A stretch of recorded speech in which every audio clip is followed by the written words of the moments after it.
सर्वमंगल मांगल्ये शवे सर्वार्थ साधिके शरणे त्र्यंबके गौरी नारायणी नमोस्तुते। ब्रह्म रूपे सदानंदे परमानंद स्वरूपिणी द्रुत सिद्धि प्रदे देवी नारायणी नमोस्तुते। शरणागत दीनार्थ परित्राण परायणो सर्वस्यातिर हरे देवी नारायणी नमोस्तुते। हे देवियों, ये जो श्लोक है आप सभी सुनते हैं और पंडित जी भी जब कभी पूजा करते हैं तो यही श्लोक बहुत गणेश जी का या देवी का कि हे देवी माता सबका मंगल करो, सबको स्वास्थ्य दो, सबको सुख शांति दो, आपकी शरण में हमें ले लो। लेकिन क्या आपको पता है जो दुर्गा सप्तशती आप पढ़ते हैं सारी लेडीज पढ़ती हैं नवरात्रों में। क्या आपको पता है 9 देवियां कौन है? क्या आपको पता है 10 महाविद्याएं कौन है? नहीं, किसी को नहीं पता, क्योंकि आप जो भी दुर्गा सप्तशती पढ़ते हैं ना वो सिर्फ भक्ति में पढ़ते हैं। भक्ति को अगर आप ज्ञान से भी तौल लें थोड़ा सा तो आपके लिए बहुत बहुत स्वास्थ्य की तरफ जीने का एक टूल हो जाएगा, वो एक आपके लिए हथियार हो जाएगा। जितने भी हमारे ग्रंथ हैं वो सारे आपके लिए हथियार हैं जीने के लिए। आप चाहे कोई आप किसी भी ग्रंथ को पढ़ लीजिए, वेदों से उठा लीजिए, चारों वेद हैं, फिर आपके उपवेद हैं, फिर आपके उपनिषद हैं, दर्शन आ जाते हैं, रामायण है, श्रीमद् भागवत गीता है, तो शिव के बोले हुए कुछ ग्रंथ हैं, कुछ देवियों के ग्रंथ हैं, इतनी सारी देवी के ग्रंथ हैं, पुराण है, आपके 18 पुराणे हैं। 18 पुराण में आपको शिव महापुराण सुनने को मिलता है, तो श्रीमद् भागवत पुराण सुनने को मिलता है, कहीं कहीं गरुड़ पुराण, कहीं कहीं मार्कंडेय पुराण, ये सब मिल रहे हैं। लेकिन 18 पुराण को तो शायद बहुत ही कम लोग पढ़ते हैं और सुनाते हैं। मैं आज मार्कंडेय पुराण की बात कर रही हूँ। मार्कंडेय पुराण में जो ऋषि मार्कंडेय थे, इससे पहले मैंने एक वीडियो बनाई थी जिसमें मैंने श्वासों की बात की थी। या आजकल डेथ बहुत जल्दी हो रही है 60-65 की एज में, तो उसमें भगवान के दिए हुए श्वासों की कोई गलती नहीं है। भगवान ने तो 100 साल के श्वास दिए हैं, हमने ही अपने श्वासों को जल्दी जल्दी पूरा कर लिया है, खत्म कर लिया है। मतलब हमने मौत की तरफ अब दौड़े हैं, हम लोग, हम भागे हैं। मौत तो खड़ी है, वो हमें बुला रही है, लेकिन वो 100 साल तक हमारा इंतजार कर रही है और हमने क्या किया, हमने उसकी तरफ दौड़ लगा दी है। ऐसे में एक उदाहरण देकर आपको बताती हूँ। हमारी 18 पुराणों में से एक पुराण है मार्कंडेय पुराण, जिसमें देवी की स्तुति, 9 देवियों का वर्णन उसमें लिखा। और जो भी देवी ने शुंभ निशुंभ महिषासुर ऐसे राक्षसों से जो लड़ाई की और देवी ने उस राक्षस को मारा, उसका जितना भी डिस्क्रिप्शन है वो मार्कंडेय पुराण में है। और उसी में से दुर्गा सप्तशती नाम की एक बुक नवरात्रों में सभी लोग पढ़ते हैं। बहुत सारे मंत्र हैं देवी जी के, आपने सबने पढ़ी होगी। मार्कंडेय कौन थे? मैं श्वासों की बात से इसको लिंक कर रही हूँ। मैंने कल ही देखा कि मार्कंडेय ऋषि थे कौन। मार्कंडेय ऋषि थे, उनके पिता थे, पूरा ब्रह्मचर्य जीवन था और शिव भक्ति में लगे रहते थे। उनकी पत्नी थी, वो जिद कर बैठी कि मैं तो इन्हीं ऋषि से शादी करूंगी और एक ऐसा महायोगी पैदा करूंगी जो शिव रूपी होगा, क्योंकि ये शिव भक्त हैं तो इनसे पैदा किया हुआ बच्चा जो है वो शिव रूपी होगा। और मैं भी एक योगिनी हूँ, मैं भी महान स्त्रीत्व लिए हुए हूँ, तो जो हम दोनों से मिलकर जो बच्चा होगा महान शिव भक्त होगा और कुछ ना कुछ संसार में अच्छा करके जाएगा। शादी हो गई तो ऋषि मार्कंडेय के जो पिता हैं वो अभी भी भक्ति में लीन हैं।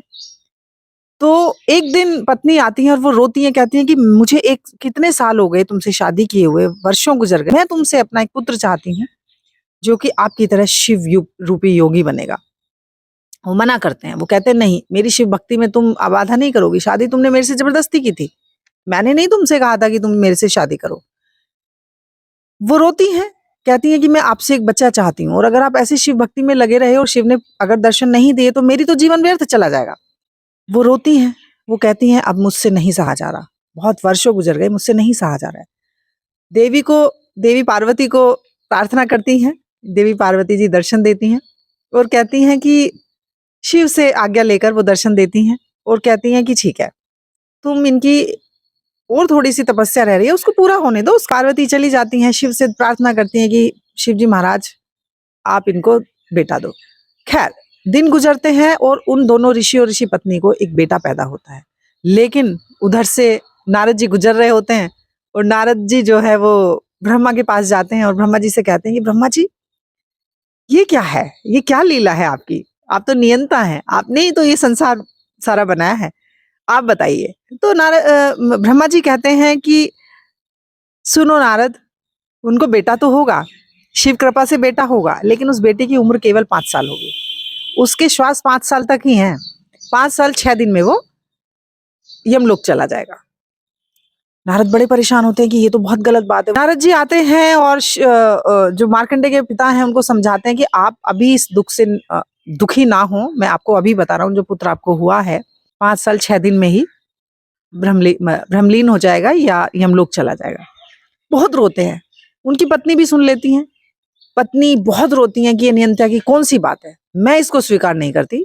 मैं तो ब्रह्मा जी ये सब मुझे दुख की बात सुनाकर क्या करना चाहते हैं? हम लोग इतने शिव भक्त हैं, मैं देवी भक्त हूँ, और फिर भी हमारे साथ इतना दुख क्यों किया? मार्कंडेय के पिता कहते हैं कि सुनो देवी, अपनी पत्नी से सुनो देवी, अगर इसमें कुछ बात है तो भगवान की कोई कृपा होगी, मुझे नहीं पता क्या है, लेकिन मैं अपने शिव पर, मैं अपनी शिव भक्ति को कम नहीं करूंगा, मैं उन पर आस्था कम नहीं करूंगा, और मैं इसको इस शिव भक्ति में लगूंगा, शिव से प्रार्थना करूंगा, जो उनको अच्छा लगेगा वो करेंगे। मुझे नहीं पता इसके पीछे उनका क्या कारण है कि हमें पुत्र दे भी रहे हैं और मेरी आपसे शादी करवाना है, जबकि मेरी गृहस्थी में कोई मतलब मन नहीं था। मेरी आपसे शादी कराना, उसके बाद में मुझे अपनी शिव भक्ति में लगाए रखना, उसके बाद आपका रोना कि मुझे पुत्र चाहिए, फिर दर्शन देना, शिव ने दर्शन दिए, पार्वती जी ने दर्शन दिए, और दर्शन देकर पुत्र के लिए आशीर्वाद देना, और फिर ये कहना कि जी ये जो पुत्र है ये केवल 5 साल ही इसका जीवन है। इसके पीछे फिर नारद जी मुझे सुना रहे हैं कोई कथा, और उन्होंने कहा है कि आपको पता ना चले, और आप भी चुपके से वो बात सुन लेती हैं। तो इसके पीछे कारण क्या है ये तो भगवान ही जाने। चलो शिव भक्ति में लग जाते हैं। वो शिव भक्ति में लगते हैं। अपने पुत्र को मार्कंडेय धीरे धीरे बड़े हो रहे हैं, मार्कंडेय को पूरी शिव भक्ति और शिव की कथाएं सुनाते हैं। शिव ऐसे हैं, शिव वैसे हैं, पार्वती जी ऐसे हैं। पता है मार्कंडेय को भी कि तुम 5 साल का होते ही तुम चले जाओगे इस संसार को छोड़कर। जिस दिन 5 साल और 6वां दिन है, 6ठा दिन है, उस दिन वो मार्कंडेय जी रात को उठ जाते हैं। उनकी माता रो रही हैं, वो उठ जाते हैं। उठ करके वनों की तरफ चले जाते हैं ओम नमः शिवाय का जप करते हुए। मार्कंडेय जी छोटे से हैं, वो कहते हैं तात मुझे नहीं पता आप कौन है, मैं तो अपनी शिव भक्ति में जा रहा हूँ। कि क्या तुम्हें पता है कि आज तुम्हारा दिन लास्ट है और तुम्हें यमलोक से यमदूत लेने के लिए आएंगे? उन्होंने कहा हाँ मुझे पता है, वो तो सब नियंता की, जो नियंता चाहे, मैं तो शिव भक्त हूँ और मैं शिव भक्ति में लीन हूँ। तो बहुत घने जंगल में जाकर के उन्होंने शिवलिंग रख के उसकी पूजा ओम नमः शिवाय करना शुरू कर दिया। ओम नमः शिवाय के जाप से उधर से यमलोक से यमदूत आ गए हैं। यमराज कहते हैं जाओ उसको लेकर आओ। तो जैसे ही वो ओम नमः शिवाय का जप कर रहे हैं, ओम नमः शिवाय का जप, अब यहाँ आप समझिए, ओम नमः शिवाय का जप का मतलब है कि वो श्वासों को प्राणायाम कर रहे हैं। उनकी श्वास से बहुत धीमी और लंबी चल रही हैं, श्वासों की गिनती की जहां तक बात है। अगर आप किसी भी ग्रंथ को ज्ञान रूप में लेंगे तो ये जरूर से आपको बहुत कुछ सिखा के जाएगा। यमदूत आते हैं यमदूत उनको अपना वो फेंकते हैं रस्सी कि चलो बंध जाओ और चलो, तो वो जल जाते हैं। यमदूत ही घायल होके चले जाते हैं। वो ओम नमः शिवाय का जप करे, छोटे से बच्चे 5 साल के बच्चे हैं। यमराज को बहुत गुस्सा आता है कि अच्छा तुमको घायल करके डाल दिया। नियंता का जो नियम है या इस संसार का जो नियम है, यमलोक का जो नियम है, वो ये है जिस दिन आखिरी सांस है उस दिन उसको यमलोक आना ही पड़ेगा। अगर ऐसा सब अपने नियंता अपने नियम बदलने लगे तो पृथ्वी लोक में, मृत्यु लोक इसे बोलते हैं, मृत्यु लोक में बहुत अव्यवस्था फैल जाएगी, और इस अव्यवस्था के फैलने से तो पृथ्वी लोक ही ध्वस्त हो जाएगा। तो इसलिए जिसको जब आना है वो आना ही है। 5 साल अगर लिखा है तो 5 साल आना ही है। यमराज जाते हैं, और जैसे ही यमराज जाते हैं और उनको लेने की कोशिश करते हैं, वैसे ही शिव प्रकट हो जाते हैं। और शिव कहते हैं, शिव पार्वती दोनों प्रकट हो जाते हैं कि यमराज जी आप अपने बही खाते को चेक करिए और देखिएगा, उसमें ये तो लिखा था कि जो मार्कंडेय हैं वो 5 साल और 6 दिन की आयु रहेगी। देखना भूल गए कि उसमें ये भी लिखा है कि अगर ये शिव भक्त रहेंगे और शिव की कृपा इन पर रही तो ये बहुत लंबी आयु जिएंगे और स्वस्थ आयु जिएंगे, और स्वस्थ और लंबी आयु जीने के साथ साथ ये इस धरती को कुछ देकर जाएंगे। जो चित्रगुप्त हैं उन्होंने उसको सही से क्यों नहीं लिखा? क्योंकि यमराज के जो लेखक हैं, जो बही खाता तैयार करते हैं सबका, वो चित्रगुप्त हैं। उन्होंने सही से क्यों नहीं देखा कि नियंता ने ये लिख कर भेजा है? उन्होंने बस वहां तक देख लिया कि 5 साल 6 दिन उम्र है और उसके बाद में ये यमलोक जाएंगे, लेकिन ये नहीं देखा कि अगर ये ओम नमः शिवाय का जप करते हुए और शिव की पूजा करते हुए शिव भक्त बनेंगे तो ये इस संसार को बहुत कुछ देकर जाएंगे। तो यहाँ पर एक चीज सोचने की है, मार्कंडेय पुराण की बात कर रही हूं मैं। यहाँ पर एक चीज सोचने की है कि जो अपने जीवन को, इस मन को प्राणायाम में लगाएगा, मंत्रोच्चारण में लगाएगा, या कोई एक, जब हम किसी एक मंत्र को पकड़ते हैं या किसी एक भगवान को पकड़ते हैं, हमारा मन पकड़ता है, तो हमारा मन एकाग्र होता है, हमारा चित्त एकाग्र होता है, तो हमारे शरीर की आयु बढ़ती है, हमारी आत्मा जागृत होती है। जैसे ही हमारे प्राण सधेगा, हम मंत्र करते हैं और प्राण सधता है, जैसे हमारा श्वास जो है वो बैलेंस होगा, वैसे ही आपकी आयु बढ़ जाएगी, आपके श्वास जो है और बहुत दिन तक चलेंगे। क्योंकि जो श्वास आप छोटे छोटे छोटे छोटे जल्दी जल्दी देकर अपने खत्म करें, मान लो आपको 1 लाख श्वास पूरे जीवन में लेने हैं, उस 1 लाख को आप आधे घंटे में खत्म कर रहे हो या उस 1 लाख को आप 20 साल में खत्म कर रहे हो। धीरे से लंबी गहरी श्वास, ओम नमः शिवाय।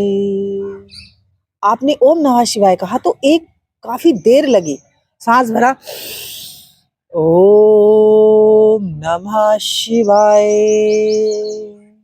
निकालने में भी सांस लगा। जब आप मंत्र उच्चारण करते हैं तो श्वास बाहर निकलता है, आप गहरी सांस लेकर मंत्र का शुरुआत करते हैं। चाहे कोई सा भी मंत्र आप देख लीजिए, चाहे गायत्री मंत्र ले लीजिए, महामृत्युंजय मंत्र ले लीजिए, या एक पंचाक्षर ले लीजिए, या देवी की कोई स्तुति ले लीजिए। तो ये चीजें हैं। उस मार्कंडेय की एज बढ़ी, यमराज ने शिव से माफी मांगी कि मेरे कहीं ना कहीं पढ़ने में दिक्कत है, जो मेरे बही खाते लिखे हुए हैं वहां मैंने सही से, चित्रगुप्त ने या मैंने या मेरे दूतों ने सही से नहीं पढ़ा कि नियंता ने क्या लिखा था।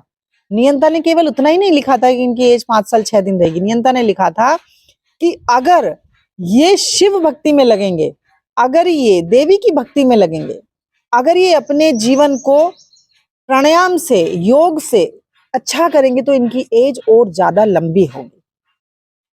तो भाई और बहनों, मार्कंडेय ने कि शिव से उन्होंने आज्ञा ली कि मैं एक आपकी, शिव की और पार्वती जी की, दोनों की एक ग्रंथ लिखना चाहता हूँ। आपका आशीर्वाद हो, आप मुझे दीजिए और मुझे मेरे ब्रेन को इतना अच्छा कर दीजिए जिससे कि मैं वो लिख पाऊं। और उन्होंने लिखा। अब इसमें आप क्या कहते हैं? ये मैं तो नहीं कह रही हूँ, ये आपकी मार्कंडेय पुराण कहती है। हमारे ग्रंथों में जितने भी ग्रंथ हैं, सब में जो स्तुति है वो भगवान की है और सब में योग है, हर चीज में योग है। योग मतलब होता है 3 चीजों को मिला देना, मन, प्राण और शरीर। अगर इन तीनों का योग कर दिया तो ये एक आत्मा जागृत कर देते हैं, और जब आत्मा जागृत होती है तो आपका जीवन बहुत अच्छा हो जाता है, बहुत बढ़िया होता है। तो हे ओम नमः शिवाय और जय माता दी। Thank you so much.